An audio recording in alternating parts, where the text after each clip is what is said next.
చేసుకొని దమ్ముంటే వెళ్ళడానికి సిద్ధంగా ఉన్నా. నీకు చంద్రబాబు నాయుడు గారు, నీకు నీ కొడుకు పెట్టిన రెడ్ బుక్కి లేదా అరెస్టులకి భయపడటానికి అంబటి రాంబాబు సిద్ధంగా లేడు. చంద్రబాబు దగ్గర నుంచి ఆదేశం వచ్చింది నాకు తెలుసు, వాళ్ళు అరెస్ట్ చేస్తారు నన్ను. I don't care. అరెస్టుకు సిద్ధంగా ఉన్నానని కూడా మనం చేస్తున్నా. ఎప్పుడు దొరుకుతాడా అని చూశారు. ఇప్పుడు దొరికాను అనుకుంటున్నారు.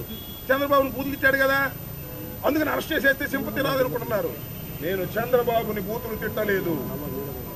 అప్పుడు ఉన్నటువంటి పరిస్థితుల్లో నా మీద కొడతానికి వచ్చినప్పుడు, లేడీస్ తిరుగుతున్నప్పుడు, అక్కడ తెలుగుదేశం వాళ్ళు తిరుగుతున్నప్పుడు, పెద్ద పెద్ద రాడ్డులు పెంచుకు తిరుగుతున్నప్పుడు నేను అడుగుతా ఉన్నాయా పోలీసులు?